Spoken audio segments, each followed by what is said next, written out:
Incêndio na Escrivaninha, um podcast sobre livros e o mundo, com inspirações para o cotidiano, com Ana Rusch, Tiago Ambrósio Lage e Vanessa Guedes.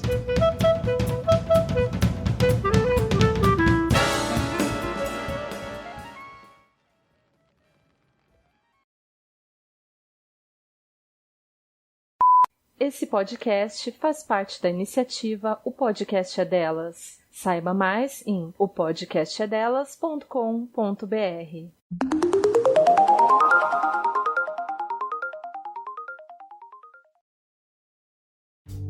Olá, querido ouvinte! Tô passando para lembrar que no sábado, dia 18 de setembro, vai ter uma festinha online do Incêndio na Escrivaninha, onde a gente vai comemorar o encerramento do nosso ciclo do Zeitgeist. Te espero lá, as inscrições são pelo Simpla. Oi, oi! Este é mais um episódio do Incêndio na Escrivaninha. Hoje nós vamos falar a respeito do Zeitgeist dos anos 20, mas no caso dos anos de 2020. Uma década que mal começou e de forma pouco gentil, assim, para não dizer coisa pior. Como revisitamos os últimos 120 anos de história nessa temporada, hoje a gente vai encerrar ela com um papo sobre o presente e o futuro. Eu sou o Tiago Ambrósio Lage, escritor, professor, e tô aqui nessa loucura que é o Brasil 2021, tentando entender e me entender nesses tempos meio bicudos. E agora eu quero chamar as pessoas contemporâneas que dividem as ondas sonoras comigo para se apresentarem. Oi, gente! Eu sou a Vanessa Guedes, escritora de ficção especulativa e também editora na Ita Magazine. E me parece que essa década que a gente está vivendo agora veio para desmanchar o conceito de tempo, né? A gente vive um tempo paralelo, que é o tempo da internet, das telas, né? E eu acho que essa é uma das muitas, né, razões da gente estar se sentindo tão perdido, né? E desencontrado, desnorteado. Olá, gente, eu sou a Ana, sou Rusch, sou escritora. Enfim, trabalho bastante com a ideia de futuro, mas como uma grande metáfora do presente. Então, estudo ficção científica, trabalho com literaturas especulativas aí, né? Embora esse conceito de o que seja uma literatura especulativa seja bem interessante, porque tudo é especulativo quando a gente fala de arte e criação. E estou muito curiosa para esse episódio, para falar a verdade, para saber se eu consigo a gente falar um pouco dos dias de hoje, né? Tá um pouco nublado, um pouco nebuloso. Acho que vai ser muito gostoso fazer esse episódio. Ok, e antes da gente atacar mesmo o tema do episódio, eu vou trazer uma citação. Eu vou pedir para Ana ler pra gente, por favor, e no final do episódio a gente vai contar de quem é. Já não há retorno mais, não há mais portas, atravessamos todos os umbrais. Pois é, gente, de quem será que é essa frase, né? No final do episódio, a gente revela. Ai, que deprê. Bom, se você curte o Incêndio na Escrivaninha, siga a gente no Instagram, no Facebook, assina a newsletter ou o canal no Telegram. Todos os links estão em nossa árvore de links. linktr.ee/incêndio na escrivaninha. Opa, bora pro episódio então, né? Pra gente falar da década de 2020, hoje a gente tem a presença de uma convidada especialíssima. Uma mulher que, nas suas próprias palavras, conta histórias com palavras, com sons, com imagens. A escritora, podcaster e ilustradora Aline Valek. Oi, Aline, seja bem-vinda à nossa humilde residência digital. E se eu esqueci alguma coisa na sua apresentação aí e tal, pode complementar, se apresentar para os nossos ouvintes. Não, perfeita apresentação. Oi, Tiago. Oi, Vanessa. Oi, Ana. Que prazer estar aqui tacando fogo nas palavras e nas conversas dessa escrivaninha. Ok. E hoje a gente tem o desafio de falar de um Zeitgeist que ainda está por vir, né? Dos anos 2020. A nossa jornada de 12 episódios até aqui foi longa, né? Esse é o 13º da temporada. E os destaques da história recente, eles estão na nossa conversa do dia a dia, né? A pandemia, a política, né? A grande comorbidade que é ser brasileiro em 2021. Então, ao invés de ressaltar só esses pontos, né, eu queria começar com um gancho diretamente roubado, né, das bios da nossa convidada, né, que nos perfis dela ela se descreve como ilusionista. E hoje a gente vive uma era de muitas crenças ilusórias, de pós-verdade, fake news, com seus efeitos negativos. Mas também tem as ilusões do bem que a gente tem aí, né? Na ficção, né? Nas crenças que a gente acaba criando para atravessar esse período complicado. E além disso, daqui do presente, eu acho que a gente pode ver também que algumas ilusões que a gente tinha do futuro, né, de 2020, de quando eu tiver determinada idade, assim por diante, talvez não tenham batido tanto com a realidade. Então eu queria que a Aline, né, e depois a Vanessa e a Ana comentassem um pouquinho sobre isso para nós, sobre criar e ter ilusões. Eu acho que nem tanto é uma novidade da gente estar vivendo numa década ou numa era de ilusões. É claro que a internet, os recursos visuais que a gente tem hoje facilitam muito isso, mas eu acho que o ser humano, ele se distinguiu como uma espécie que conta mentiras. Não é a única, né? Tem indícios de chimpanzés que sabem mentir, mas a gente aperfeiçoou isso muito bem, né? E a ficção, essa arte da ficção mostra isso. E aí você até falou, né, as ilusões do bem, né, voltando para a arte, me faz lembrar do Ariano Suassuna, que falava que gosta do mentiroso, mas aquele que mente por amor à arte, né? E a gente tem, acho que, várias ilusões circulando por aí, algumas perigosas, mas eu acho que não tem jeito, a gente se atrai muito por criar e falar de coisas que acontecem só no plano da linguagem, né? Que é esse equipamento que a gente tem instalado e que permite a gente ir tão longe para dentro, né? E em direção um ao outro. Então é esse brinquedinho que vai surgindo outras tecnologias, mas no fundo a gente está sempre manuseando a linguagem e que cria essa outra dimensão de ilusões, porque não faz parte da realidade, vamos dizer, material das coisas, né? Mas ela afeta cada vez mais a realidade material das coisas. E existia um espaço digital onde as coisas acontecem virtualmente, como essa conversa que a gente está tendo aqui, né? Cada um num canto, cada um em uma cidade diferente. Também cria essa ilusão, né, da gente estar nesse espaço conversando e dialogando juntos. Quando, na verdade, eu tô sozinha no meu quarto, cada um tá sozinho no seu, mas a gente ainda consegue usar essas tecnologias, né, a própria linguagem, como esse meio de criar esses espaços imaginários. Então, um livro também serve para criar um espaço imaginário e você criar com a mente uma pessoa que tá ali transcrita em códigos. Eu acho isso uma capacidade muito louca, assim. E realmente, o ser humano é o único animal que fica debruçado sobre esses códigos o tempo inteiro. A nossa vida vai sendo moldada por isso, né? Sim, eu acho que a gente está tendo, em contrapartida, né, essa grande fala da Aline, assim, de contar como que a gente vivencia a narração e como é importante pra gente contar mentiras, né? Eu tô lendo um livro agora, tô terminando já, que se chama Superindústria do Imaginário, como o capital transformou o olhar em trabalho e se apropriou de tudo que é visível. E aí, claro que essa parte do texto também faz parte do visível, né? Então é como se o capital se entranhasse em tudo, inclusive nas palavras que a gente escreve. E aí, o Eugênio Bucci, que é o cara, não sei se fala Bucci ou Bussi, acho que é Bucci, ou Bucci, sei lá. Ele fala que... É Bucci, né? Ele fala que a gente tem... Claro, antigamente se falava muito do... se você não está pagando pelo serviço, você é, né, a moeda, né? As suas informações são a moeda, então todas as seus data está sendo vendido ali, em troca de usar aquele serviço. Mas eu achei sempre essa colocação muito impalpável, assim, no sentido de que Big Data faz sentido quando você tem muita informação mesmo, assim, nível global mesmo, sabe? Pra mim sempre tinha alguma coisa a mais, alguma coisa mais dark, assim, sabe? Além disso. E aí esse livro finalmente me trouxe a resposta. E ele vem aqui trazer a ideia de que o capital aprendeu a captar o nosso olhar, a comercializar o nosso olhar, porque é a nossa atenção que tá lá. A gente fica scrollando as coisas, scrollando a tela, E a gente não para, não tem um intermédio, não tem não tem uma mãe pra vir te parar, sabe? Digamos assim, uma mãe metafórica, sei lá. Não tem uma castração dessa conexão. E aí ele fala lá sobre o fato de que o capital deixou de lado os objetos físicos. Então, por exemplo, a Nike, o tênis da Nike, para dar um exemplo bem corriqueiro, né, dessa problematização, o tênis da Nike, ele pode ser feito em qualquer lugar do mundo. Ele pode ser feito por qualquer empresa. O que vale é o logo da Nike, então é a história que a Nike conta.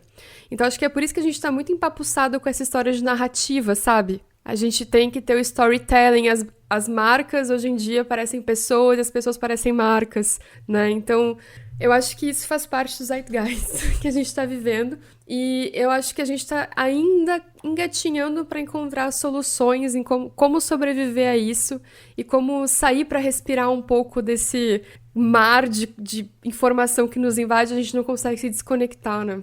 Não, total. Gente, Fala. só antes da Ana, só comentar uma frasezinha da Nessa que pegou assim demais, que eu acho que tem muito a ver com o nosso Zeitgeist, foi: antigamente se falava que quando alguma coisa é de graça, você é o produto. Antigamente são exatamente quantos anos atrás, Vanessa? 5, 6? A gente já chama de antigamente. 15, sei do lá, tipo... É que em do termos tipo... de 2020, 2021, fazem décadas. Assim, a gente fala antigamente, do tipo, antigamente uma coisa que aconteceu na nossa época de vida, né? Quando eu era criança, antigamente era o tempo dos meus avós, era o tempo dos meus bisavós, isso é muito louco. Dependendo do que for, semana passada já é antigamente. Já é antigamente, as coisas mudam muito rápido. Nossa, não, mas... Era só isso que, Não, mas que eu eu até acho escrevi que aqui, que eu falei, não, eu não posso deixar Não, passar. é do espírito isso dos antigamente. tempos mesmo.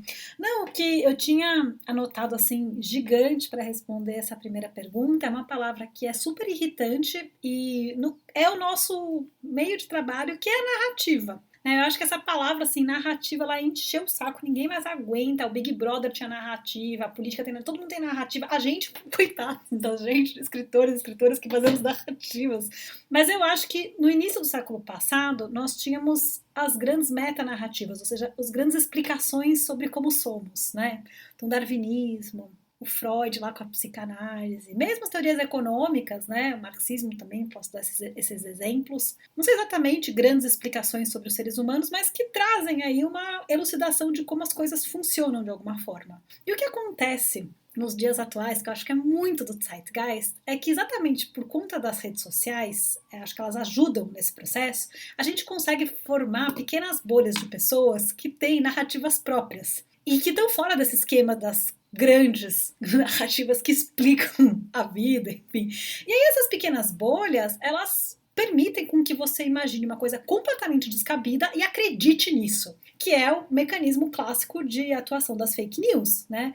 Não só, né, às vezes de crenças estapafúrdias. Isso faz com que também, por exemplo, pessoas que gostam de New Weird, pensando uma forma, sei lá, mais positiva desse tipo de comportamento, né, também se conheçam. Então você gosta, sei lá, de uma marca, sei lá, você gosta de um gosto de sorvete muito específico, você consegue achar os amantes daquele gosto de sorvete e fala, nossa, eu gosto sei lá, eu gosto de pistache, ninguém gosta, aí você consegue achar os amantes do pistache, você ficar conversando. E você inverte algo que é muito comum, vamos dizer, para o senso comum, entre muitas aspas, né? E essas bolhas que são permissíveis, ou seja, são construídas exatamente por conta do uso do algoritmo, algo que eu acho muito interessante e me fascina, assim, é que elas reforçam muito a ideia de eu estou correto ou estou correta. Essa ideia da razão, assim, do tipo, eu tô com a razão. Porque sempre que eu acho que eu tô muito certa, eu acho que eu tô meio maluca.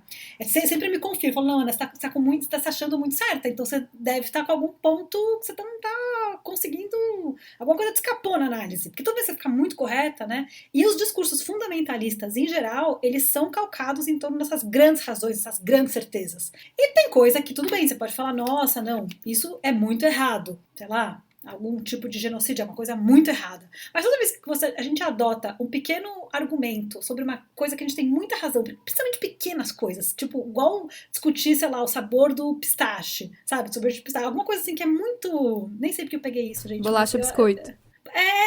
E isso é divertido. Tem um lugar que é super gostoso. Mas quando a coisa ela passa um pouco, a gente precisa ficar um pouco alerta. E eu acho que isso faz parte dos perigos do nosso tempo.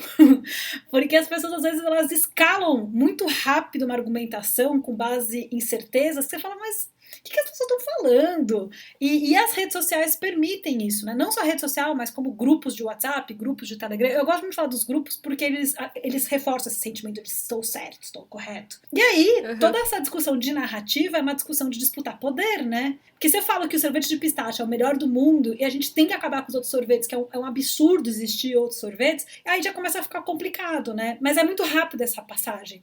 E eu acho que faz parte do espírito da nossa época essas pequenas coisas que acabam sendo super autoritárias, né? Nós estamos num tempo muito autoritário. Talvez seja isso, assim, o que, enfim, queria comentar. Antes de passar para o próximo ponto, só pensando duas coisas aqui. Primeiro, o pico nas vendas de sorvete de pistache depois que esse episódio for ao ar, quem sabe, né?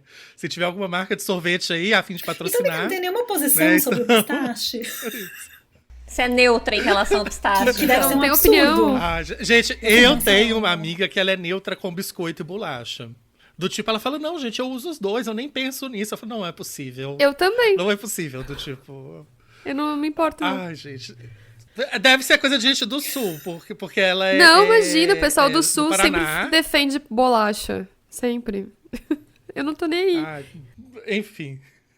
Mas isso que a Ana falou que eu achei perfeito sobre as bolhas, né? Eu acho que tem uma contradição, talvez até no cerne disso, que ao mesmo tempo em que essas bolhas meio que deixam a gente cego, não, que deixam a gente assim no escuro em relação ao que está acontecendo fora dela, né?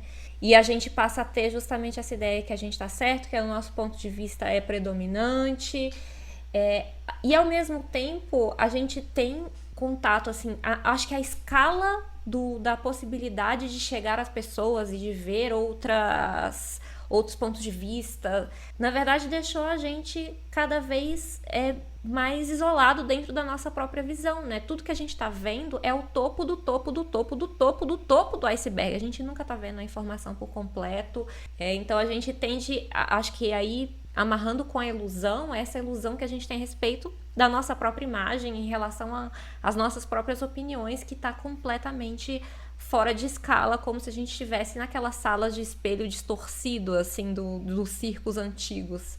A gente nunca está vendo todos os aspectos da mesma questão, por mais que a gente tenha acesso a elas, porque eu acho que a gente não desenvolveu... na medida dessa escala de alcance, que foi muito rápido, foi uma explosão tecnológica, mas a gente não acompanhou porque o nosso nível de aprendizado é o mesmo do início do século, se pá até de antes disso, e sabe? Tem um detalhe que é super sedutor. A gente estar correto o tempo inteiro, estar correta, é muito sedutor, é tudo que a gente queria, era ter razão. Sim, é um prazer muito grande. É um prazer Concordo. muito grande, julgar, sabe? Sim. E costurando um pouquinho a fala da Aline e da Nessa, a da Nessa que ela falou lá no começo, que a Vanessa comentou sobre a dissolução do conceito de tempo, né? Que a gente tem atividades... O síncrono e assíncrono são duas palavras que ninguém usava muito até 1 ano e meio atrás, né? Agora a gente pode fatiar e reorganizar esse tempo. Em momentos síncronos e assíncronos, a gente acaba tendo essas duas agendas. E depois a Aline comentou de como a gente criou um espaço aqui compartilhado por 4 pessoas que estão distantes no plano físico. Então, talvez essa possibilidade de fatiar e reorganizar o tempo e o espaço de acordo com a nossa conveniência seja uma coisa que pegue também, né?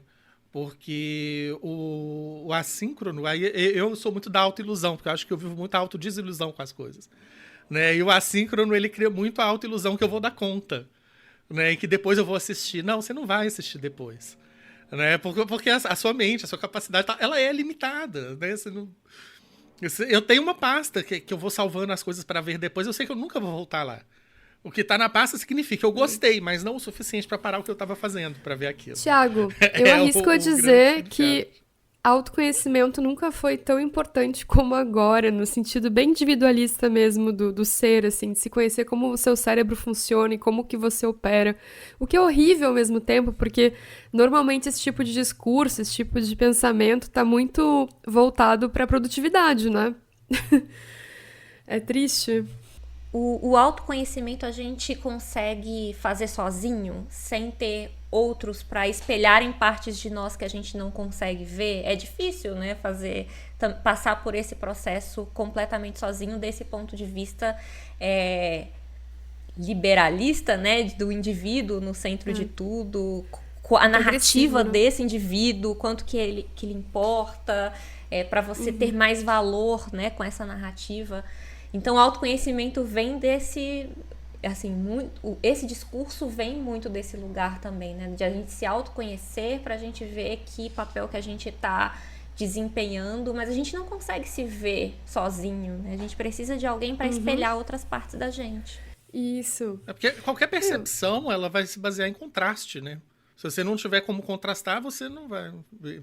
Eu tava escutando um podcast de um gringo aí. Depois eu posso colocar o link pra vocês, né? Do Duncan Barford. Ele tava falando sobre a questão de classe e o quanto que quando, por exemplo, uma pessoa que nasceu numa classe social X e migrou para Y ao longo da vida, num conceito muito, muito antiquado até de classe social que ele traz, mas que eu achei importante a reflexão, que é muito difícil você mudar o jeito que você aprendeu a pensar quando você estava crescendo, né? Eu acho que essa questão de mudar o seu paradigma de pensamento para encaixar em outras coisas, ou tentar pensar um mundo diferente, você mesmo diferente de quem você é hoje, é muito difícil. E essa questão das bolhas, tipo, só piora, eu acho, sabe? Fica cada vez mais atravancado. Eu acho que nessa busca do outro, se você tá numa bolha, você tá andando com um exército de clones. Então não vai ter como ter contraste, não vai ter como ter diferença, porque você vai estar se agrupando a pessoas ali que vão estar no mesmo... Cadê a diversidade? No mesmo caminho. E daí a importância de espaços físicos reais em que a gente toma contato com discursos que são desagradáveis. Assim, porque às vezes também o discurso não precisa ser, né? Sair da bolha é muito desagradável, mas às vezes, ao mesmo tempo, é na alteridade que a gente constrói, inclusive, falar, tá, mas talvez, né? Na vida real não tem como bloquear ou silenciar ninguém, né? A realidade é essa. Você tá ali no seu grupo, no seu Twitter, não sei o que, é muito fácil você ignorar uma pessoa. Sim. Né? Agora você tá lá assistindo uma aula, você tá fazendo um curso, tem um colega ou uma colega seu que tem ideias que você não gosta. Não tem como. Né? Apesar de que às vezes a gente gostaria, né? Aí a gente vai para a segurança das nossas bolhas. E bom, assim, já seguindo nesse papo nosso aí, outro ponto que eu roubei diretamente da Aline é a expressão morar na internet, né? Quando ela se explica lá no começo do curso do doméstico que eu fiz esses dias, mais pro final do episódio a gente vai fazer todos os jabás, aí a gente vai saber todos os lugares onde a gente pode encontrar a Aline. E ela fala que mora na internet. E aqui no Incêndio, né, um dos nossos bordões, né, que alguns ouvintes já brincaram com a gente, que a gente usa muita expressão o advento da internet. Para nos marcar etariamente. A gente viveu. Adoro. Assim, na bancada ninguém é nativo digital, né? Então, assim, a gente teve que lidar com o surgimento da internet, mas a Aline, ela foi além e ela emigrou para a internet. Né? E nesses anos 20, né? Aí eu queria saber, que eu acho que a gente já entrou um pouco nesse assunto, não tem como, não sei nem se a gente saiu dele algum dia. Eu queria saber como é que anda a vida nesse mundo aí de bytes e pixels, né? Como é que anda a vizinhança nessa habitação, né? E se tem gente aí que tá pensando em mudar pra internet, se ainda compensa migrar pra internet. Pra tirar o visto. Né? Ou se você... O aluguel tá cada vez mais caro na internet, a vizinhança tá cada vez mais complicada. Muitos robôs também morando por perto. Eu acho que os robôs venceram, inclusive. Esses dias eu fui postar no meu blog, assim, não sei porque algum plugin não estava atualizado e eu fui inundada, assim, com milhares e milhares de comentários de spam, que eu fiquei igual uma palhaça lá depois pra tirar, mas caraca, os robôs venceram, sabe? Teve um momento em que o pior que podia acontecer pra quem tinha blog era vir hater nos comentários. Agora não vem mais gente de verdade nos comentários, é robô. Mas enfim, eu tô tá complicado viver na internet. O que tá se tornando a internet pelo mainstream, vamos dizer assim, né? Que são as redes sociais, as principais plataformas. Porque antes a internet era meio que o refúgio das pessoas esquisitas, assim, que tinham interesses esquisitos, eram muito curiosas e sabiam mexer em várias coisas. E a internet foi, à medida que foi abrindo para mais gente, ela também foi se comercializando, né? Foi se tornando mais... Tudo tem dinheiro rolando, o que, por um lado, é muito bom, né? Eu acho que é uma fase importante aí, uma revolução financeira, né? Porque até a Vanessa estava falando do produto, do que era antigamente, né? O que era considerado produto.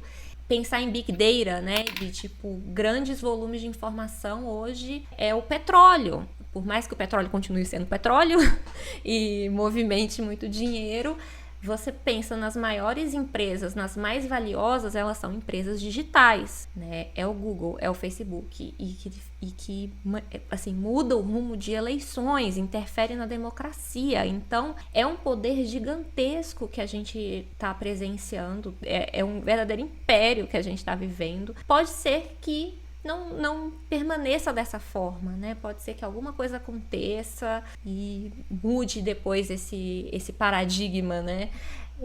Para um outro lugar de poder. Mas a gente está vivendo e criando no atual lugar de poder, que é onde o dinheiro está circulando cada vez mais de forma digital, né? Tipo NFT, e o próprio lugar onde as marcas, as empresas buscam a mineração, né? Que é de clientes, que é de consumidores para suas marcas e de valor para suas marcas. Então, e esse é um pouco do meu desgaste com a internet também. É um verdadeiro cassino e propaganda para todo lado. Tem coisa interessante sendo feita nesse meio? Sempre tem. Mas quando a gente mergulha um pouco mais e não fica só na avenida principal da internet, né? Onde os principais canais, né? Que, enfim, tem uma escala muito grande e que a gente vê fenômenos cada vez mais parecidos com o que a gente tinha na televisão, né? Então, um canal que todo mundo assiste, um programa que todo mundo assiste. A internet está cada vez caminhando para isso, né? Tem os memes. Então, o meme vira uma linguagem, né? Vira uma forma de se comunicar. Então, quanto mais mainstream fica o meme, mais pessoas vão entender daquilo que você está falando. Eu não sei muito bem qual vira a função disso no final das contas. É só pra gente buscar algum ponto de contato com outra pessoa. Não muito além disso, né? Mas de você... você viu a postagem de fulana, viu que saiu um novo vídeo do canal, e aí vira uma conversa meio viciada sobre isso. Então é uma coisa que tem me irritado muito, que é essa comercialização excessiva e que meio que aproveita do cenário que já tem, assim, construído, né? Das pessoas que criam, para estabelecer. E assim, é uma corrida meio injusta até, né? Porque as pessoas que já eram famosas na televisão vão vir para a internet com essa mesma força, com essa mesma potência e de concentrar grana. Então, a concentração de recursos fica muito parecida, não muda muito, né? Que a internet parece que é esse lugar revolucionário, mas ele acaba concentrando, tendo essa tendência de concentrar recursos e atenção da mesma forma. Então, o que vai me desgastando é como tudo vai ficando muito parecido, muito pasteurizado, muito igual. Mas eu acho que também pode ser só um momento, sabe? Uma fase da gente aprendendo de fato a lidar com isso, sendo introduzido nessa lógica digital, para a partir daí conseguir desenvolver coisas um pouco mais elaboradas, inovadoras, diferentes, e que tem o tempo inteiro tá surgindo essas possibilidades novas, né? Mas complicado. Só antes de passar a palavra para a Nessa, só comentar duas imagens da fala da Aline. Ela tirando os spams, gente, é muita pessoa arrancando erva daninha do jardim. Do tipo, ela foi dormir, acordou, tava tomado por erva daninha, por algum inseto, e ela revoltadíssima, acabei de plantar, tá tão bonito, né? E vem isso. E você falando depois da internet, eu achei um discurso muito parecido com o de cidades mega turísticas. Porque você falou exatamente, você vai pras melhores atrações, as mais famosas, você vai ter o que todo mundo tem, você tem que ir num restaurantezinho que só eu que moro aqui conheço, que é aquele ali em tal lugar, né? Eu achei muito parecida a essa sensação. Assim, e eu acho que é por aí mesmo. Pronto, Vanessa, desculpa. Eu vou acabar com a analogia aí de insetos, porque quando ela falou de robôs lá spamando o blog, eu lembrei que para combater esses robôs, você precisa de um outro robô, que vai fazer a automatização, né, dessa limpeza para você. Então, na verdade, acho que o futuro é a guerra de robôs. Quem tiver o robô mais inteligente vai sair na frente e vai ter menos trabalho, né? Gente, mas isso aí que a Vanessa falou já é é controle real. biológico de pragas. É quando você usa joaninha pra poder combater os pulgões do seu Isso. jardim. Já existe. Batalha É um de controle robôs. biológico, É isso que eu importantíssimo. quero pro futuro. Eu quero ver a batalha de robô. Batalha de Robocops. Enfim. Desculpa, a gente desviei aqui um pouco do... Sabe o que eu lembrei quando a gente começou a conversar sobre essa parada de estar online e viver na internet? Lembrei daquele jogo que tinha lá nos idos de 2005, 2006, chamado Second Life. Vocês lembram disso? Então, naquela época, as pessoas criavam um avatar e iam pra esse mundo, Second Life, que era um videogame lá... Era um game no computador, rodava no Windows, eu acho.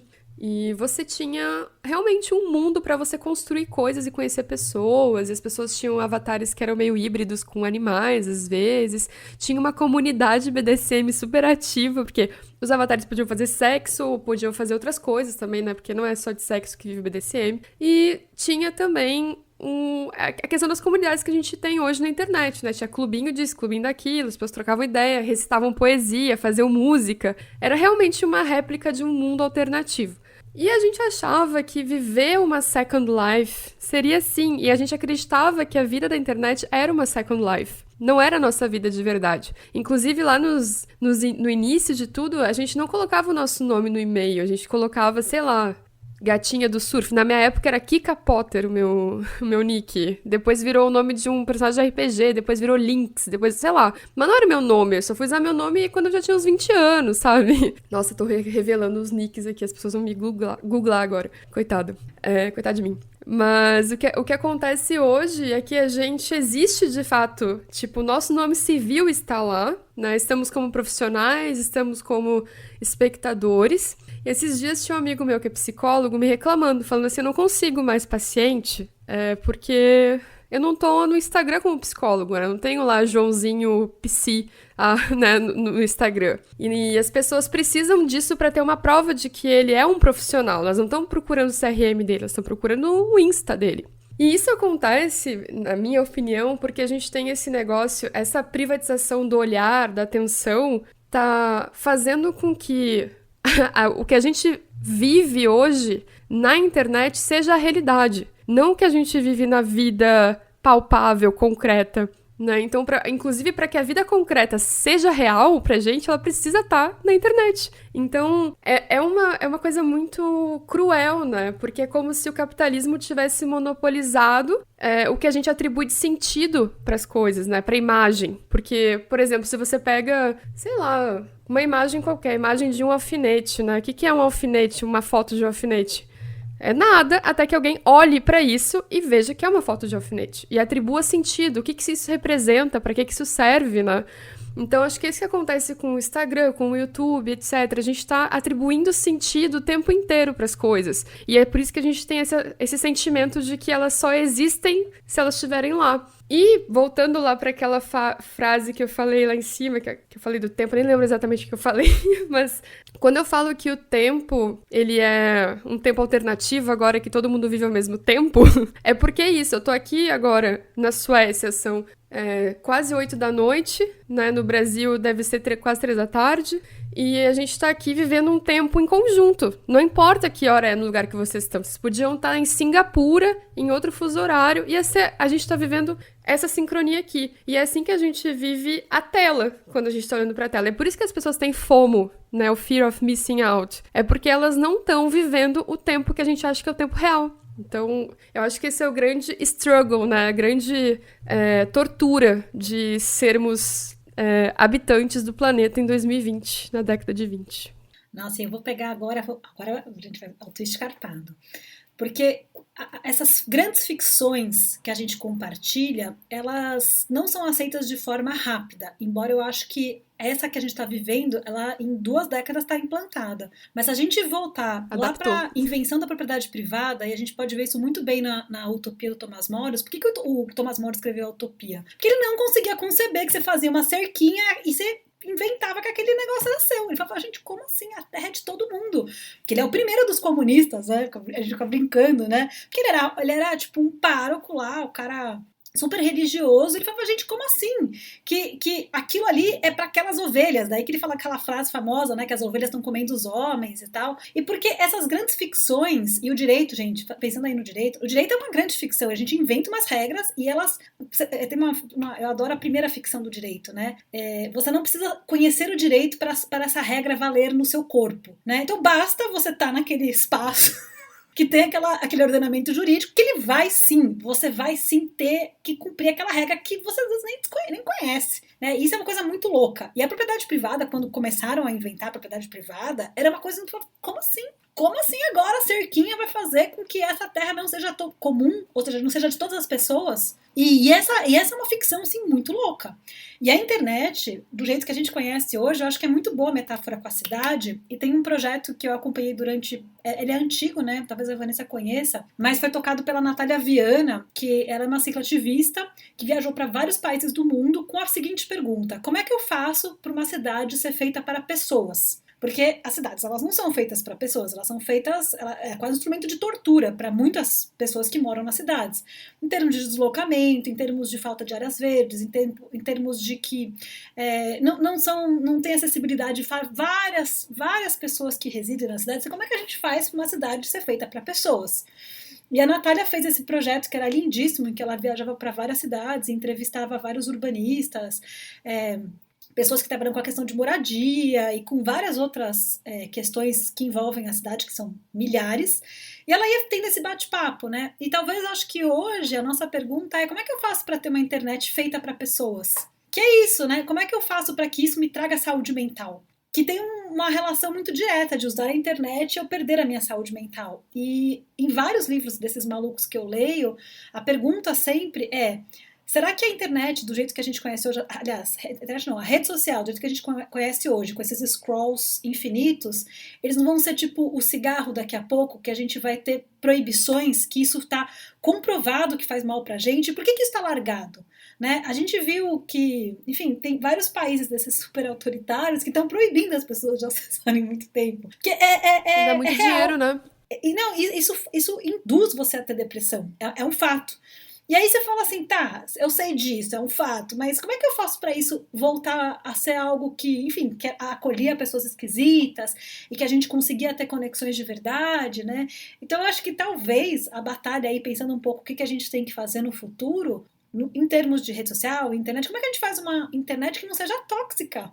Assim, eu deixo de entrar em lugares que eu amava. Beijo pro pessoal do Twitter, que eu tô há sei lá quantos anos no Twitter, tô desde que existe baleando no Twitter. E é uma rede que você tem que colocar lá o seu terno de Chernobyl e entrar para ler ali os teus 4 perfis. Eu sempre viajo por lista, né? Eu tenho minhas listas das pessoas que eu amo e só leio aquilo e acabou. Porque eu sei que se eu desviar um instantinho assim, eu vou ler um troço que vai me tirar do sério. Ou é alguma besteira, ou alguma coisa de alguma celebridade que eu não fazia questão de saber. E eu tô falando assim de grandes veículos, né? Não tô falando nem do pequeno, tô falando às vezes do grande. Porque é muito difícil mesmo, né? Porque o scroll infinito, ele tem isso, né? De te tirar do sério, e pra você ficar na rede, ele te tira do sério. É uma dança ali do robô, entendeu? E talvez esse seja um grande desafio, né? Cara, o cara que inventou o scroll infinito, que eu até tinha falado na minha newsletter agora, há poucos dias atrás, ele tá fazendo um outro projeto que é pra tentar reverter isso. Tadinho. Eu vou deixar o link depois no cara assim, só querendo ajudar quem tava usando dados demais no celular, a gente não tem que ficar comprando dados demais. Ele inventa isso, agora ele vai criar um robô. Ele se arrependeu muito, né? Do tipo, vai travar a tela, vai aparecer e vai falar: menino, você não acha que você tá há muito tempo nesse celular? Vai pra onde? Do tipo, você não tem mais nada pra fazer? Olha a louça ali na pia. A crueldade disso é que você tem que se policiar, né? Você tem que ser sua mãe, você tem que botar o aplicativo que bloqueia, né? Porra. Não, e esqueci de falar um trocinho. Eu parei depois de... Enfim, gente, são besteiras, vocês não precisam fazer isso também. Mas eu tô tentando me policiar. Me policiar para não replicar memes de pessoas comuns. Ou seja, replicar meme de, sei lá, animações, sei lá, bicho. Ou então pessoas que são atrizes e atores muito conhecidos. Porque... é muito louco o que acontece com as pessoas que se transformam em memes. É sempre terrível a história. Eu acho que daqui a pouco vai sair, tipo, um documentário, sabe? Eu me tornei meme e... Já tem.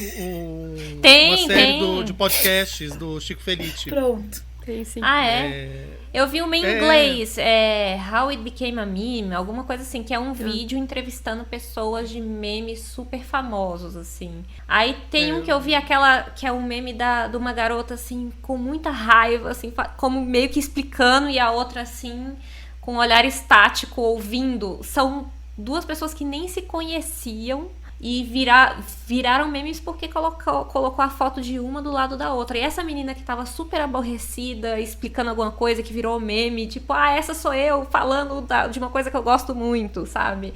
Ela, nesse dia que ela gravou esse vídeo que virou essa foto, ela tava pensando em se matar. Ela tava numa depressão profunda. Eita. E virou meme. Sabe? E a gente vai replicando isso, a gente não sabe a origem, vê, engraçado, muda o contexto, muda tudo. Hoje ela tá bem, hoje ela tá ótima, conseguiu, né, passar por isso de virar um meme numa boa, mas a gente às vezes não pensa o que tá por trás ali, né, do que gerou 5 segundos de risada pra gente e às vezes acabou com a vida da pessoa, né? Tem uma pessoa ali atrás, né? Aqui no Brasil tem o podcast Além do Meme, com o Chico Felitti, que aí ele vai atrás de entrevista. Aí tem episódio com Grávida de Taubaté, com a Beth do Trote, do Meu Também é Beth, com o Nissinho Fale, que vai pra Baleia. Tem uma temporada inteira, né? E é bem interessante, assim. Eu só ouvi mesmo de cabo a rabo o da Beth, porque é um dos meus memes favoritos, assim. E é muito interessante porque o meme da Beth foi um meme construído, né? Então, porque era uma ligação de uma rádio. Então, tem versões diferentes de por que essa ligação foi feita, né? Por que aquele número de telefone. Então, tem todo um trabalho investigativo, assim. É bem, bem legal. Eu revi ontem aquele filme Um Lugar Chamado Notting Hill.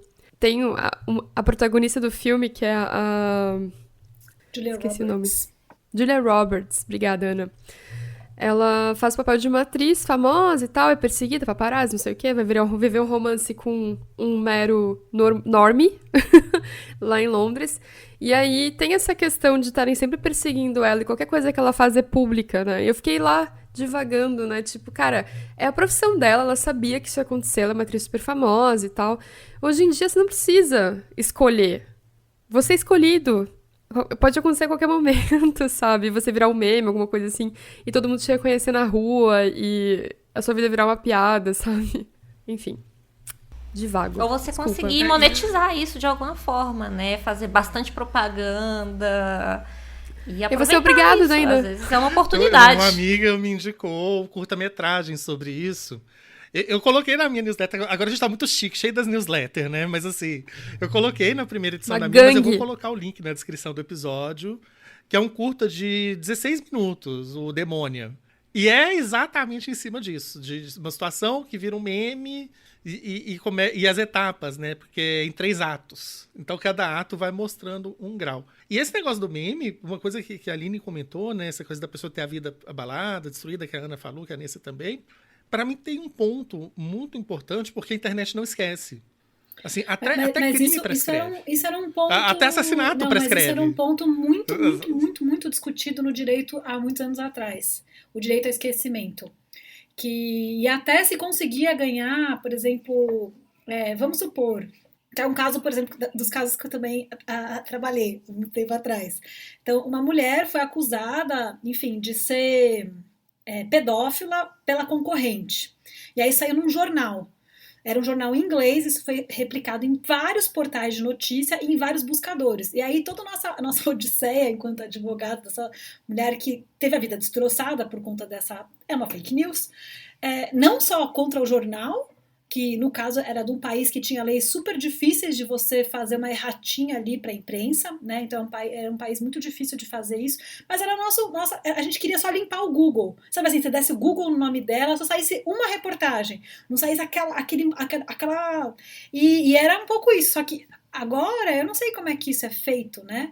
Porque assim, e aí me falta conhecimento técnico mesmo, né? Porque nossa, era muito difícil de construir esse direito que eu simplesmente não quero ser encontrado, eu não quero que minhas informações sejam públicas. Na Alemanha, eu lembro que isso era uma discussão zona, que o Google, por exemplo, nos buscadores, não podia aparecer meu nome se eu não quisesse, eu podia optar. Mas é que chique, gente, eu posso optar. Você acha? A gente perdeu muito essa batalha. É o equivalente moderno a não listar na lista telefônica, exatamente. Era essa analogia. É.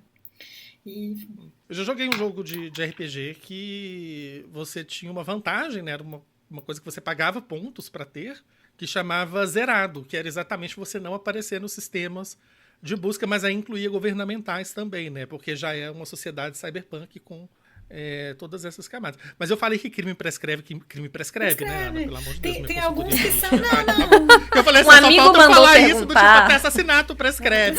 Não, ele falou isso. Não, tem algumas coisas que são imprescritíveis, eu nunca vou saber, porque, gente, eu sou muito velha, então, assim, e eu não estudei mais. Então, assim, o Código Civil mudou, a Constituição teve um monte de emenda, então não sou a melhor pessoa pra Mas o meme não prescreve. A realidade é essa. Não. O meme é imprescritível. Sabe uma coisa curiosa daqui, da Suécia, é que é dados abertos para todo mundo. Então, se você digita meu nome no Google sueco, você vai ver onde eu moro, meu endereço, meu telefone, e isso acontece com todo mundo. Tem sites aqui que são especializados em, por exemplo, você mapear os condomínios para ver quanto que é a média salarial de todo mundo que mora ali, qual que é a porcentagem de votos em cada partido, é super aberto. E aí eu lembro que eu fiquei muito chocada, né? Quando eu mudei pra cá, eu imediatamente entrei, né? Como era imigrante residente, eu já entrei nesse cadastro como se eu fosse sueca mesmo.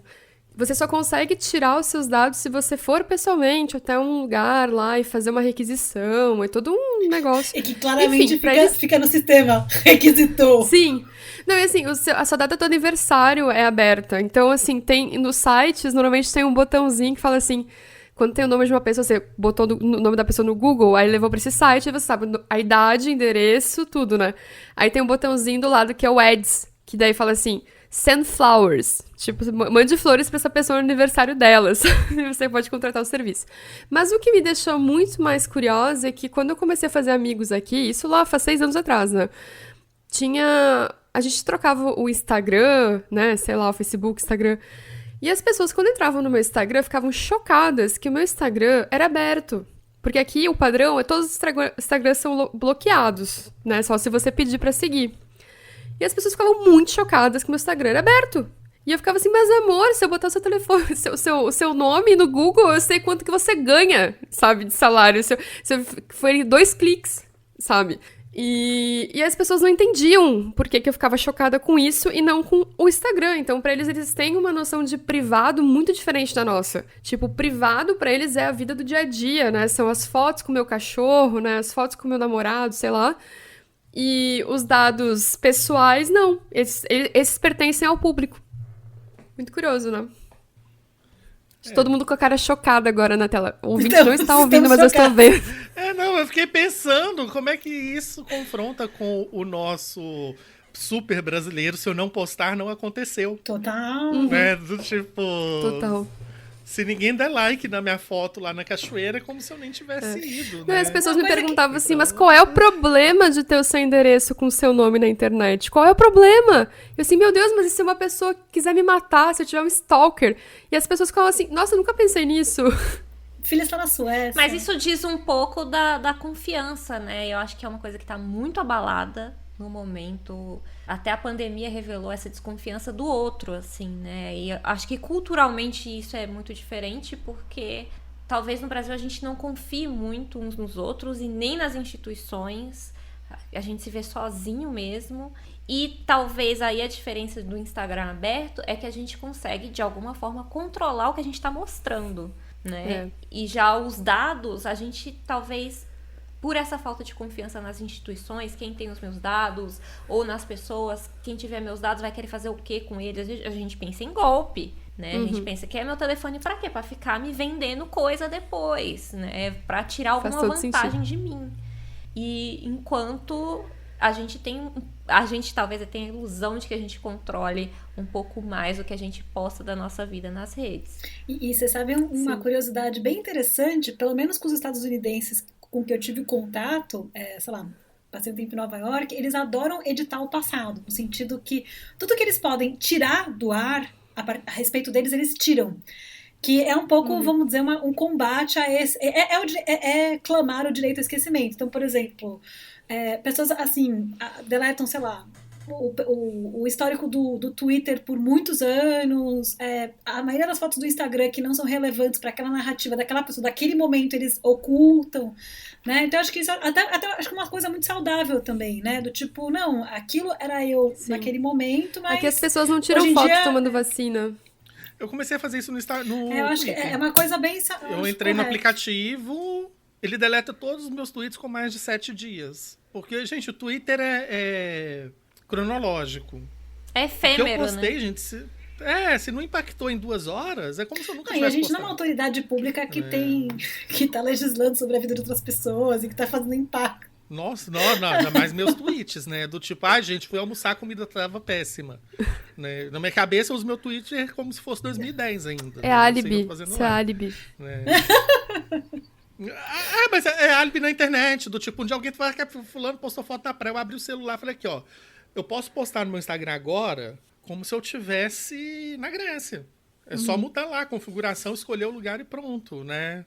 O pessoal cria essa ilusão novamente, né? Porque as redes sociais também são as nossas narrativas. Mas, falando de narrativa, agora eu vou parar de roubar a biografia da Aline, que eu tô roubando desde o começo do episódio, né? Já roubei do site dela, roubei do Instagram. Denúncia. Né? Do tipo, daqui a pouco ela vai achar que eu tô stalkeando. Meu perfil é aberto, tudo bem. Tudo bem, né? Tá lá pra ser visto mesmo, né? Eu vou falar um pouquinho de literatura, né? Já que somos 4 pessoas ligadas à literatura aqui, 4 escritores. E falando do Zeitgeist atual, eu queria saber o que vocês andam lendo hoje. E se tem alguma pessoa contemporânea que escreve que vocês recomendam, né? Porque a gente citou muitos escritores e escritoras fabulosos aí de décadas passadas durante essa temporada, né? E a gente vai privilegiar um pouquinho as pessoas do nosso tempo. E se vocês percebem algum tipo de movimento ou produção que vocês consideram que ou que vai ser interessante nos próximos anos aí, que talvez tenham capacidade de capturar um pouquinho do nosso Zeitgeist. Quem começa? É a visita, mas se não geralmente quiser, é quem também pergunta, né? Nossa. Aí é frase de quem já virou noite jogando buraco. Jogo de carta. Bem eu, carteada é comigo mesmo. Bem, o que eu tô lendo no momento, agora, é um livro da Fava Azevedo, que chama Minúsculo, porque é um nome grande, Minúsculos Assassinatos e Alguns Copos de Leite. É um livro um pouco mais antigo, né? Acho que é de 2008, por aí. Mas eu adoro a escrita da Fal. E ela é uma blogueira, assim, que pra mim é uma influência, né? Ela escreve no blog até hoje. Ela tem, inclusive, um grupo de WhatsApp que ela manda textos como se fosse um diário, né? Então, é uma outra forma de blogar dentro do WhatsApp. E é o que eu tô lendo no momento. E aí você falou de alguma produção, né, que talvez represente o Zeitgeist.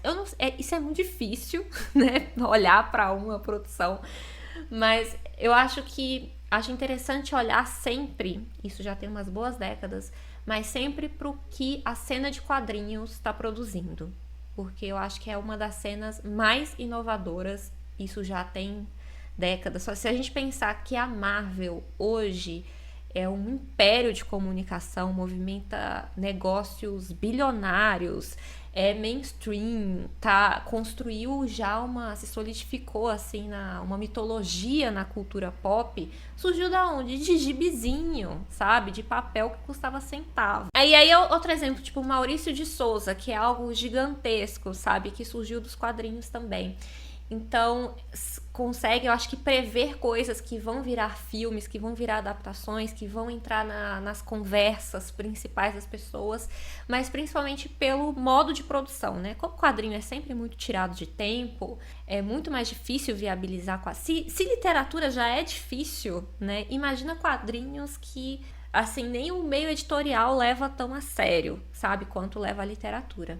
Então, são das mentes mais vanguardistas, mais criativas, porque estão bolando formas, não só as histórias, mas a forma de publicar e a forma de viabilizar financeiramente. Então, pensando aqui, o Felipe Castilho é um cara que faz isso, e que ele faz algo que eu também admiro muito e que eu tento buscar nas coisas que eu faço, que é tentar contar a história independente do formato, né? Independente do nicho, da área, né? Então ele escreve roteiro, ele escreve pra game, ele tá na literatura, sabe? Ele trabalha com jogos, então é uma mente muito expansiva, eu acho sempre muito interessante o que ele tá fazendo. E, inclusive, ele tem um Apoia-se, um Catarse, não sei, que ele... É um Catarse. É um Catarse que mantém ele produzindo sempre uma história em quadrinhos seriada, né, com regularidade, né? Então ele tem vários arcos, ele já fez várias histórias nesse esquema. Então eu acho interessante olhar para quem está fazendo quadrinhos independentes, por exemplo, Ilustralu também, que inclusive fez algo muito legal com a Arlindo, porque começou a publicar pela internet e agora tá publicado por editora, foi um sucesso, assim, e criou uma história que conversa com tanta gente, de tantas idades, de tantos lugares diferentes. O Chico, que tá trabalhando agora com uma série de Mulheres no Cangaço, bem interessante. Tem o Paulo Moreira, que é o Mar Menino, faz quadrinhos no Instagram, inclusive, então usando essa plataforma aí do demônio e tal, mas usando pela criatividade. Inclusive, ele tá fazendo uma história, eu não vi até o final, porque ele tava fazendo no Twitter, mas que eu acho que representa muito o nosso zeitgeist do momento, que é uma história em quadrinhos sobre duas tias do Zap trocando mensagens de bom dia, que vai virando uma batalha épica. E ele faz isso de uma maneira muito legal, muito criativa. Então eu acho interessante observar sempre a cena dos quadrinhos, porque eu acho que o futuro tá lá. E acho que às vezes, igual você falou, que eles não são tão levados a sério no mercado editorial, às vezes a liberdade vem disso mesmo. Exato, né? exato. Que eles conseguem abrir assim. Eu pedi pra ser mais recomendação de quadrinhos, mas já corri, já anotei um monte aqui. Ana, Nessa, o que vocês contam pra eu não vim preparada pra dar indicação de quadrinho, agora você tá me vindo quadrinho gringo na cabeça. Eu tenho uma indicação bem linda. Fala. Aí quem tá ouvindo já tá lá pra vocês seguirem a Carol Ito, que, enfim, ela é super talentosa e ela tem umas histórias ótimas. É no Instagram, eu gostei da Rede do Demônio, sigo ela no Instagram. E, gente, eu sempre paro pra ver. Eu gosto que o algoritmo sabe que quando ela publica, ele tem que me mostrar. Então isso ele tá... Então, é uma pessoa muito legal pra seguir mesmo. Tem ótimas histórias, assim, o traço é lindo, sou muito fã mesmo do trabalho dela. Ah, que bonito. Eu fiquei pensando nas autores que eu tô lendo, que pra mim representam muito o que a gente tem discutido do Zeitgeist. A primeira que eu lembrei foi a Débora Levy, que é da África do Sul, e ela escreve muita autoficção, escreve também autobiografia, e ela escreve sobre os mesmos temas constantemente. É muito legal acompanhar a carreira dela enquanto ela envelhece e continua tocando nas mesmas coisas, sabe? Eu entrei numas de fazer isso, sabe? Pegar os últimos livros dela agora, que ela já tá mais senhora, ela já tá com 60 anos, eu acho. E, cara, ela é muito, muito boa. E ela faz uma grande reflexão sobre descolonização, né? Eu falei certo? Eu tava falando decolonizing, enfim, na minha cabeça. Eu tô confusa. Outra que eu queria indicar é a Roxane Gay, que é uma americana feminista, que ela escreveu aquele livro Má Feminista, e ela tem vários livros de ensaio, ela também tem vários livros de ficção, e recomendo todos, ela é muito, muito boa escritora, e ela tem uma newsletter também, então se vocês entrarem no Twitter dela, vocês vão achar bem facinho. Essa newsletter, ela traz autores inéditos, autores iniciantes, normalmente que escrevem autoficção. Toda semana tem um autor novo e ela paga super bem a galera, ela paga, tipo, muito acima do mercado, e ela tenta trazer autores emergentes e pessoas que não estão no mainstream, né? Ela não traz pessoas não brancas, de países diferentes, enfim. Fica aí a dica. E pra fechar a parte de não ficção, eu queria citar o Paulo B. Preciado, também, que é um grande ensaísta espanhol. É uma pessoa transgênero que fala muito bem sobre essa transformação que a gente está tendo do nosso eu, sabe? Enquanto humanidade, enquanto coletivo. É muito louco tudo que ele escreve e faz muito sentido, ele é muito inteligente, eu adoro. Eu tô lendo Um Apartamento em Urano, quer dizer, já terminei de ler, mas tô voltando nas minhas anotações, né? E na parte de ficção, eu queria indicar a Mariana Enriquez, que é da Argentina, que é uma escritora de horror.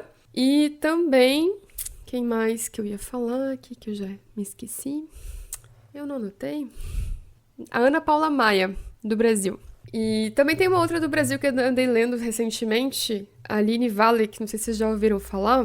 Recomendo também todos os ouvintes. É uma pessoa muito talentosa. Escreve muito bem. Vai lá, Muito Ana. obrigada. Não, pega o gancho, porque a Aline sempre tá nas minhas recomendações, mas é de coração, mas você sabe disso também, né? Eu gosto muito das coisas que você escreve, acho que você consegue fazer um mix, quando escreve literatura, super bonito. E é bom porque, e você também, eu acho que é uma grande inspiração pros momentos que eu tô com muito desânimo, sabe? Aqueles momentos que você tá com muito desânimo, que aí eu vejo a Aline fazendo uns projetos assim muito incríveis. Então, assim como você vê as pessoas do quadrinho, eu fico vendo vocês. É aquela pessoa que tá 2 passos na frente, então eu acho que, não, é importante. Ana, assim eu me derreto. Não, a gente tem que fazer. Porque às vezes eu tô nesse desânimo aí, sabe? Eu tô nesse desânimo. Então, e aí você nesse fala, não, lugar que vamos levantar, sacudir a poeira. Não, a gente te trazer aqui hoje não foi de graça, não. Do tipo, é porque é a vanguarda. Não, e a gente tem que Ai, fazer. que delícia, A gente tem que fazer elogio enquanto a gente tá em vida, porque até pra contar uma história triste, quando a Hilda Hilst morreu, gente, eu me matei de chorar, porque eu nunca pude contar pra ela o quanto eu admirava ela, sabe? E eu fiquei, era na firma, né? Era advogada, eu fiquei na firma chorando, ninguém sabia nem quem era a Hilda Hilst. E eu lá, não tinha internet nesse momento, né? Eu tinha até mais ela embrionária, então não tinha com quem compartilhar. A minha grande frustração, porque eu não peguei o fucking ônibus e, sabe, e fui falar pra ela o quanto que ela era importante, significativa pra mim, né? Mas tem uma história bonita, e daí de uma mulher que eu admiro muito também, que além da Aline, que é a Laerte, que uma vez, gente, eu admiro muito a Laerte, tipo, ela fez quem eu sou, sabe, assim, nunca perdi uma tirinha na Ilustrada, recortava, sabe, assim, desde os Pratas do Tietê. Nossa, não dá pra falar de quadrinhos sem falar de Laerte, que tá produzindo insanamente até hoje, né? E sempre muito bem afinada com os tempos, né? Não, e eu sou muito, assim, muito foi uma vez, inclusive, eu lembro que eu comprei um bombom, porque eu ia assistir, enfim, ainda era o Laerte, foi assistir um debate, eu tinha levado um bombom. Eu lembro que ele ficou tão constrangido, e eu também, porque eu tenho um lugar em que eu sou tímida, não sei onde ele tá, mas ele aparece. E eu lembro que a gente ficou paralisado, assim, um perto do outro. Mas assim, e aí teve um momento muito bonito, anos depois, já era a Laerte, em que ela tava num café, eu tava saindo do café e ela tava entrando e sentando, ela tinha feito um pedido, aí eu falei, moço, pro cara do caixa, tudo que ela consumir já fala que eu vou deixar pago, porque é uma pessoa que eu admiro muito. Aí o cara foi lá, me deu a nota e paguei. E aí depois eu fiquei sabendo que era aniversário dela naquele dia. Aí sabe quando você fala, obrigado, universo, sabe? Porque a gente tem que, eu amo essa sabe? história. A gente tem que louvar nossos artistas brasileiros, nossas artistas, porque é muito osso. Sim. E daí, falando de pessoas que eu admiro muito, né? Acho que realmente, eu acho que a Aline é uma pessoa importante. Eu gosto muito, gente, de ter contato com as minhas colegas latino-americanas, né? Então, a Gabriela Damiano de Ravete, a Teresa de Echeverria, eu acho que são pessoas que têm... Nossa, a Eliana Vargas, são pessoas que Nossa, têm Teresa, muito eu sou muito fã. Eu sou muito A fã. Teresa é Meu Deus, ela assustadora. muito boa. Líbia, gente. porque Nossa, são pessoas ela é- com discurso, Caralho. e estão no mesmo tempo que nós, né? Então acho que isso que é uma coisa importante, né? E nos homens gringos, eu queria... Bom, o China Miéville, quando eu tô, às vezes, em dúvida sobre a vida, eu volto e leio. Eu acho que ele tem um pensamento teórico, né? Muito coerente, assim, sempre quando eu tô assim meio em dúvida sobre algum assunto, ele sempre escreveu, porque ele escreve muita não ficção, o moço, ele não dá entrevista, não participa de evento, porque ele tá lá sentado, levantando peso e escrevendo, né, que acho que é isso que ele faz da vida. Então acho que ele é uma pessoa que me traz muita lucidez. Eu até posso ler uma frase dele que eu anotei esses dias, que até a Gabi falou também, que eu acho que ela é muito boa, eu pego no final, que aí eu me preparo. E também eu acho que, assim, toda essa movida em torno do pessoal que trabalha solar punk, né? Então, além do Jeff Vandermeer, que não se coloca esse rótulo por conta das questões de mercado, né? Que é um autor que, puxa, eu admiro muitíssimo, assim, acho ele um grande escritor, mas eu queria lembrar da newsletter, que o Thiago sabe que eu sou fã, do Patrick Tanguay, que você pode assinar em inglês, que se chama Sentiers. E o cara, eu não sei, gente, ele mora na internet assim, mas não sei, com vista pro Central Park, daqueles aluguéis caros, porque ele sabe tudo o que acontece de interessante na internet. É uma newsletter de links. Ela tem gratuita e tem paga. Não. Eu consegui 2 assinadores para ele hoje, mas cedo. Não, é um no troço. Grupo, eu repassei uma parte da última. Eu fico brincando que a Marília Ramos, que se estiver ouvindo a gente, ela lê a internet todos os dias, mas esse moço, assim, eu não sei o que ele toma para conseguir a quantidade. Não sei se ele tem uma equipe de verdade mesmo. É muito interessante, é sempre meio futurista, ecológico, umas coisas meio ficção científica, assim, né? Então é muito legal. E o Jay Springett, que é um autor britânico, que também, assim, tem um blog muito interessante também. Eu acho muito... São pessoas que, sei lá, o que eles estão fazendo, o que eles comem, o que eles se alimentam, mas são muito diferentes de nós, porque estão num lugar de muito privilégio, enfim, de muita... sei lá, né? As pessoas têm outros problemas mundanos, mas são pessoas que realmente são interessantes de seguir. Infelizmente, aí, a produção não é em português, mas, enfim, a gente vai um passinho de cada vez, né? Vou deixar aqui no chat depois. Gente, tô ouvindo vocês falando que eu tô pensando, gente, eu que coloquei isso na pauta, não parei pra pensar com tanta profundidade assim, né? Eu acompanho, eu assino o Catarse do Castilho, inclusive tá tendo uma votação pra decidir o nome de uma nave do personagem e o nome que eu sugeri é um dos finalistas. Então eu tô super na torcida pra que ganhe. Nossa, eu também apoio, eu vou votar só pra fazer pressão na do Lobonauta. Você pode falar qual é a sua ou não? Faz a propaganda aí. Eu acho que não, porque isso aqui vai ao ar, já vai ter ido, e se eu tiver perdido, eu vou ficar triste. Eu vou falar assim, eu falei meu nome perdeu. A gente vai fazer uma pressão, assim, fazer igual aqueles Angry Puppies que ficam votando no Hugo, vamos votar no nome do Thiago. Imagina. Captar as pessoas, mas assim, eu acho bem gostoso essa coisa do quadrinho que se comunica com a internet, quadrinho seriado, né? Que aí já lembra dos folhetinhos, dos jornais de... Mas uma coisa da cena atual, bem a brasileira mesmo, né, que eu queria citar, são as revistas literárias, especialmente as da área especulativa, mas não somente elas. Né, a gente tem a Mafagafo aí, né, que tem o conglomerado, né, junto com a Faísca e o Pio, né, que publicam só especulativa de tamanhos diversos, né, sendo que a Faísca é uma newsletter. Tem a Pulpa, que é a newsletter da revista Escambanáutica, também é especulativa. Tem a Pretérita, com ficção histórica. Tem a Avessa, que são temas variados. A Eita, que você pode enviar textos em português, né? Que a Nessa, que é editora da Eita, eles traduzem para o inglês. Eu tenho uma publicação lá. Foi minha primeira publicação em inglês. A Égua Literária, que é aqui no norte.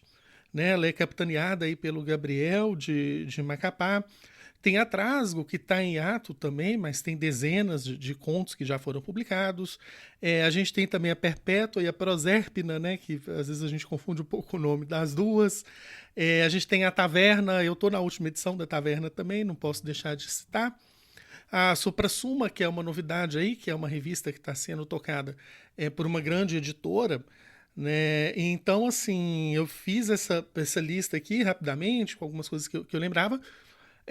Devo provavelmente, né? Com certeza deixei alguma coisa de fora, a gente vai listar na descrição do episódio, né, os links, os sites dessas revistas todas, e se tiver deixado alguém de fora, eu já peço logo desculpas, né? E eu acho interessante comentar sobre essas revistas, né, que hoje a gente já tem uma diversidade a ponto de eu poder até me dar o luxo de não conseguir falar todos os nomes, porque dá oportunidade para muita gente que está começando a escrever, né, que tem um processo de seleção, às vezes exigindo um texto mais curto, né, uma ficção relâmpago. É um texto que uma pessoa consegue escrever, ela consegue editar com mais velocidade, apesar de ser desafiador escrever uma história curta também. Dá oportunidade também para as pessoas que estão fora dos grandes centros, né? Às vezes a gente acaba criando a ilusão que só pessoas do eixo Rio-São Paulo escrevem, mas não, tipo assim, mas é porque tem mais visibilidade. E a gente tem revistas que já são sediadas fora desse eixo, fora desses grandes centros, né? E isso acaba trazendo vozes múltiplas para essas nossas narrativas. E essas revistas contemporâneas também têm uma preocupação muito grande com questões de representatividade, John Voices, né? Se vocês entrarem, lerem os contos, lerem os editais, vocês vão perceber isso. E eu tenho para mim o pensamento assim, que as próximas vozes, né, que vão estourar na literatura nacional vão sair dessas revistas, né? Que a gente tem essa busca aí de profissionalização do mercado, no mercado gringo, né? A gente fala gringo como se fosse o resto do mundo. No mercado estadunidense tem muito esse roteiro, né, da pessoa ir publicando em revistas para poder ganhar momentum, para poder partir para publicações maiores, para poder conseguir um agente. E agora que a gente tem um universo crescente de revistas, eu acredito que é uma prática que vai se estabelecer aqui. E quando uma pessoa publica numa revista dessas, dá para você perceber também que o autor, a autora, vai ter essa preocupação aí de fazer um texto, submeter um edital, dar um tratamento para o texto, se submeter a um processo de edição profissional, né? E assim por diante, né? Então, sobre as revistas brasileiras que eu queria falar nesse momento. O que eu estou lendo hoje, especificamente, eu estou no meio de 2 livros. Um é o da Teresa, né? Ou de Teresa, né? Que é uma pessoa queer, né? Se identifica como não binária. É o Alvorada e Alma Gesto, né, que saiu pela Monomito, e um outro, que a gente ia receber uma convidada no Incêndio, eu falei assim, nossa, eu vou pegar esse livro que já tá aqui guardado, que já me indicaram muito, e vou ler rapidinho, antes da gravação, que é o Cidades Afundam em Dias Normais, do tipo, porque eu moro em Palmas, né, o livro se passa no Cerrado, me indicaram muito, eu falei, nossa, eu vou pegar, eu vou ler e tal, e a gente que trabalha com livro, a gente sabe o que é o ler correndo, né, do tipo, eu tenho uma pauta amanhã, eu preciso ler isso aqui. Só que não tem jeito de ler correndo, porque eu até comentei com a Vanessa e com a Ana hoje no nosso grupinho, que o Cidades Afundam em Dias Normais, pra mim, ele é como se fosse uma viagem de ônibus. Não tem jeito de você apressar. Uau. Do tipo, você senta, você vai ver na passagem e vai, né? E essa definição tem tudo a ver com a história, inclusive. Sim, do tipo, a imagem tá muito clara pra mim. E a viagem de ônibus, ela tem aquelas pausas, aqueles vácuos, porque chega uma hora que você não aguenta mais ficar vidrado na paisagem, né? Aí você tem que fecha o olho, descansa um pouco. E eu tô indo nesse ritmo, né? Então, assim, eu falei assim, nossa, eu vou terminar de ler antes, eu vou falar super bem do livro, mas eu posso falar super bem durante a leitura, né? Nada impede. Adorei essa então, definição, assim, que presente. Nossa, não, o presente foi você ter escrito. Eu acho que ele vai ganhar vários ter... prêmios. Já falei isso pra Aline, tem o áudio que eu mandei, sei lá, eu vou fazer um print, alguma coisa pra comprovar que esse livro é muito bom. Ele é acima da média. Eu sei porque Ana, eu trabalho com isso. Eu espero que a sua visão de futuro aí Não, eu trabalho com isso. Você é boa em prever coisas. Eu acho assim, se não for tipo agora, porque agora, ano que vem, começo do ano que vem é como os prêmios começam, né?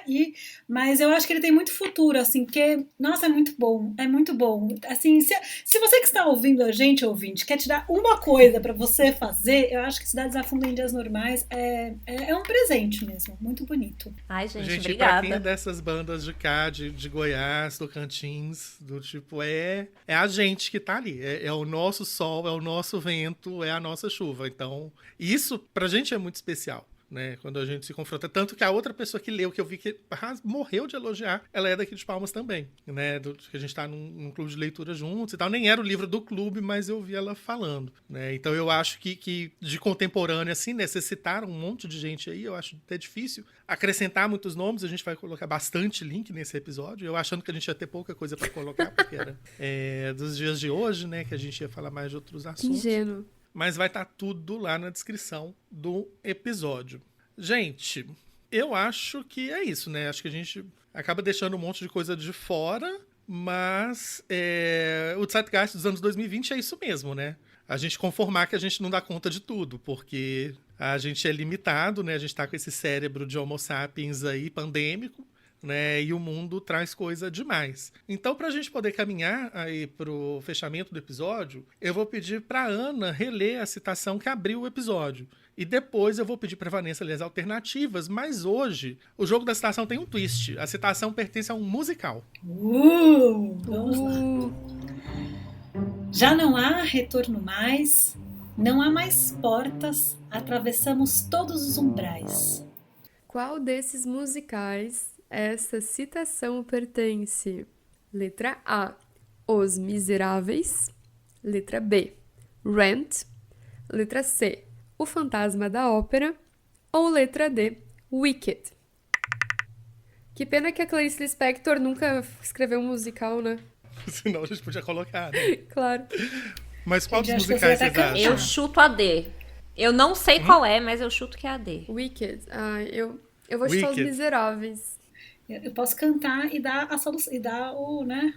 É que eu não sei Vai cantar lá, em Ana, português. canta, Não sei Canta. cantar, e nem sei se é o mesmo, inclusive, mas acho que é o Pasta. É Mamma Mia, né? Return. Exatamente, a Ana acertou a música. É o Fantasma da Ópera, né? Que é uma das músicas finais, assim. E quando eu fui fazer, tava difícil achar uma citação, porque a gente já citou tanta gente, né? E eu acho que a história tem isso, né? Que a gente já desmistificou aqui, né? As pessoas falam, não, esse papo que a história é cíclica é balela, né? Tipo assim, a gente tá indo sempre na mesma direção, mesmo que algumas coisas nos lembrem do passado. E então a gente tá sempre atravessando novos portais, novos umbrais aí, né? Caminhando. Então o point of no return, a gente tá atravessando ele o tempo todo, mesmo que hoje a gente possa criar aí a crença, né? Que a gente tá passando por pontos mais críticos, né? E só para situar todo mundo, né? O Fantasma da Ópera, ele é um musical, ele foi baseado no romance homônimo de Gaston Leroux. As músicas elas foram compostas por Andrew Lloyd Webber e as letras foram de Charles Hart e teve letras adicionais por Richard Stilgoe. E essa versão em português foi feita por Cláudio Botelho, né? Eu não sei se é exatamente a mesma versão que eu pude assistir quando eu estive em São Paulo uma das últimas vezes, mas é um musical bem interessante e ele é bem para quem gosta de musical, porque a história realmente tem momentos que ela não faz muito sentido, mas a música é boa. Então tem um pouco essa situação. E pra gente poder seguir, a gente vai pro fogaréu de hoje, né? Eu vou pedir pra vocês me contarem uma coisa que vocês escolheram pra queimar, pra poder se ver livre, alguma coisa pra indicar, pra aquecer os corações dos nossos ouvintes e fazer jabá, mandar um beijo aleatório assim por diante, começando por Vanessa. O que eu queria queimar hoje é a onda conservadora que está dentro dos ônibus se deslocando para a mobilização de 7 de setembro. Nesse momento não sabemos o que vai acontecer, só o futuro dirá. O ouvinte do futuro, a ouvinte do futuro já sabe, está rindo da nossa cara. Já sabem, já tem spoilers. Ou tá chorando em posição fetal também, a gente não sabe. abraço para você, ouvinte. Para aquecer, eu quero mandar um beijo para todo mundo que fez acontecer a FutureCon, que foi um evento que estava acontecendo, né, no início de setembro, que quem não sabe do que eu tô falando pode ir no YouTube digitar Future, de futuro, Con, de convenção, e ver as maravilhosas mesas que estão discutindo o futuro, não só o futuro da ficção científica, mas o futuro em si, o que vai acontecer, né, daqui para frente, com uma perspectiva anticolonial. Né? E Ana Rush estava envolvida na organização, então obrigada, Ana, por ter realizado esse evento. E o meu jabá vai ser, de novo, para assinarem minha newsletter. Tá batendo quase 200 assinantes, vão me ajudar a ter essas 3 assinaturas que estão faltando. vanessaguedes.substack.com. E eu quero mandar um abraço aí para Nath Moura, que é nossa ouvinte, que é do Planalto Central e é uma excelente editora, revisora, escritora. Manda beijo pra Nath. Que maravilha, hein? No meu para queimar e para aquecer, eu vou juntar, porque eu queria falar um pouco dessa necessidade da gente, tanto de criar uma internet voltada para as pessoas, quanto de entender que tem alguns sentimentos que são super importantes para nós, como, por exemplo, o ódio, né? O ódio ele pode ser algo muito criativo, algo muito importante, e a gente tem que aprender a canalizar, não desperdiçá-lo com, enfim, discussão sobre sorvete de pistache, né? E aí eu trouxe uma citação do China Miéville que eu estou traduzindo aqui de forma selvagem, que é o seguinte, que a utopia ela é necessária, só que a gente não pode se enganar, porque pensar utopia nesse mundo que a gente conhece, sem raiva e sem fúria, é uma indulgência que não podemos nos permitir, então é impossível pensar a utopia sem ter ódio. Então, estou fazendo de forma selvagem, depois eu deixo aí o texto, mas essa ideia eu acho ela muito importante. Aí nos jabás, queria fazer um jabá muito especial, porque o Telepatia São os Outros foi mencionado, quase resenhado na Vice, uma coisa muito chique, uma revista internacional, num artigo sobre solar punk, que eu estou muito feliz sobre isso. Nossa, muito feliz. E foi uma reportagem muito legal, acho que vai ter bastante gente lendo, porque a jornalista foi muito cuidadosa, entrevistou diferentes pessoas de diferentes lugares. E eu queria deixar meu beijo muito especial para Maria Helena, que a Maria Helena foi uma das primeiras ouvintes assim, do Incêndio da Escrivania que eu não conhecia. E a gente ficou amiga por causa do podcast. Uma vez quando ela foi para a Austrália, a gente conseguiu se conhecer pessoalmente. Uma vez quando ela foi para a Austrália, ela trouxe uma coisa para mim. E eu fico muito feliz mesmo de ter esse carinho de pessoas que a gente se conhece por conta de trabalhos. Então, para esse fechamento de temporada, Maria Helena, é para você. Bom, para queimar, gente, eu vou me queimar, eu vou me imolar aqui. Eu mesmo e a minha resistência a estudar história quando eu estava no ensino médio e fundamental. Era a matéria mais difícil para mim, tirava muita nota baixa, do tipo fazia contragosto, trocava todos os nomes, né, não levava muito a sério. No começo da temporada eu comentei sobre isso. E eu acho que no decorrer desses meses aí, né, eu consegui desconstruir bastante dessa minha resistência, desse bloqueio, dessa bobagem. Para aquecer, gente, musicais, né? Eu já indiquei Chicago e The Wiz nessa temporada, e eu queria fechar indicando qualquer outro musical que você goste, né? Ou só música mesmo, né? Se deixar levar pela música, tirar um tempo hoje, colocar uma playlist legal, um artista ou uma artista que você goste. Alguma coisa que você não ouve há muito tempo, cantar junto e assim por diante, né? E se for para sugerir algo específico, né? A gente está vivendo hoje a era do retorno do ABBA aos palcos, né? E aos novos lançamentos. Então tem um musical com músicas do ABBA, que é o Mamma Mia, são 2 filmes, né? E tem as próprias músicas do ABBA que sempre empolgam. Jabá, tem o meu site, né, o www.tamblage.com.br. Eu também estou de newsletter agora, né? Lá vocês podem assinar minha newsletter, que é chamada Mercúrio em Peixes, né? E essa semana eu tive notícia que vai sair conto meu de novo na revista Maçã do Amor, mas ele vai sair só em dezembro. Então, quando chegar mais perto da data, eu reforço esse jabá. E abraço, gente, um abraço muito apertado em todos os ouvintes que nos acompanharam durante essa temporada, porque tem pessoas que conversam com a gente, às vezes, nas redes sociais, às vezes em grupos, né? E comentam uma coisa sobre um ou outro episódio. Então, eu queria agradecer esse carinho, mandar um abraço para todo mundo. E para todos os convidados também que passaram por aqui, né? Hoje na pessoa da Aline Valek, mas que a gente conseguiu pegar um elenco aí especialíssimo de convidados, muita gente incrível, muita gente querida que passou aqui para falar muita coisa legal. E agora que a gente já estabeleceu um pouco a dinâmica, eu vou pedir para a Aline Valek pegar o lança-chamas dela e queimar alguma coisa aí. Eu não consegui pensar em nada que eu quisesse queimar, sei lá, o que dá para queimar e destruir, não sei, se tiver que queimar alguma coisa, queima um beck e fica de boa, sabe? Porque as coisas têm o seu tempo para terminar, sabe? A gente aceita no processo as coisas que estão, os erros, os problemas, faz parte do processo, né? Vai chegar ao fim um dia. E para aquecer, eu acho... É onda de indicação boa, né? Aí eu acho. Que é um musical também, pode ser considerado um musical, que é o show do Bo Burnham, chama Inside, que tá na Netflix, que é um show de comédia e que captura muito do momento do que foi essa década que se passou no último ano, né? 2020, 2021, que é produzir conteúdo para a internet, as lógicas das redes sociais e principalmente a solidão, o isolamento da pandemia, fazer FaceTime com a mãe, sexting pra caramba. Então ele capturou várias coisas que estão rolando agora e acho que se encaixa aí. E jabá, né?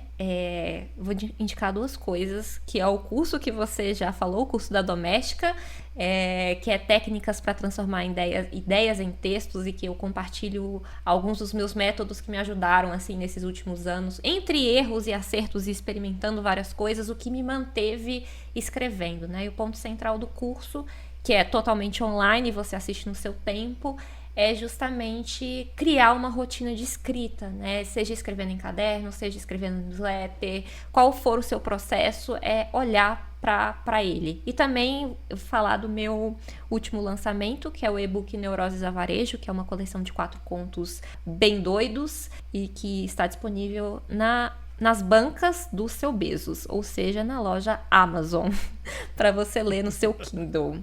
E abraço, eu acho que para o ouvinte que nos ouve do futuro, mas do final da década, e que talvez esteja rindo e pensando, eles não fazem ideia do que aconteceu ainda. A década foi muito mais do que isso. Muito doido, adorei. Bom, e pensando aí, né, desses ouvintes de 2030, 2031, esse foi o nosso Incêndio na Escrivaninha. Se você curte o podcast, segue a gente no Instagram, no Facebook, assina a newsletter e o canal no Telegram. Vocês vão encontrar tudo isso na nossa árvore de links, que é o linktr.ee/incêndio na escrivaninha. E se você puder avaliar o podcast nos tocadores, também a gente agradece. E compartilhar também com amigos, com a família, com a vizinhança, com os crushes, com os contatinhos, com os inimigos, com a sua vizinhança digital. Até com os robôs também, vai que os robôs ouvem podcast, né? Aí vocês ajudam a gente a espalhar um pouquinho as nossas fagulhas sonoras. E aqui a gente encerra, então, a nossa temporada sobre o Zeitgeist. A gente se encontra novamente na próxima temporada, que vai ser sobre... bom, se você quiser saber antes, né, vocês têm que ficar ligados lá nas nossas redes sociais, né? Valeu, gente, um grande beijo e até lá. Tchau, tchau. Cruz, tchau. Foi lindo. Tchau, tchau. Tchau, amei. Você ouviu Incêndio na Escrivaninha, com Ana Rusch, Tiago Ambrósio Lage e Vanessa Guedes. Locução de vinheta, Rodrigo Hipólito.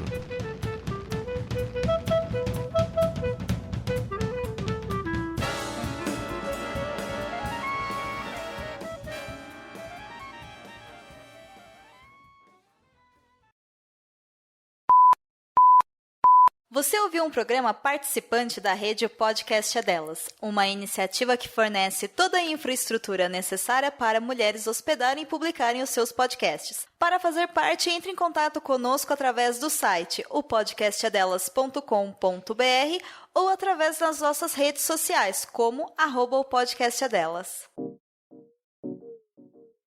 Editado por Dodô de Patinete. twitter.com/Dodô de Patinete.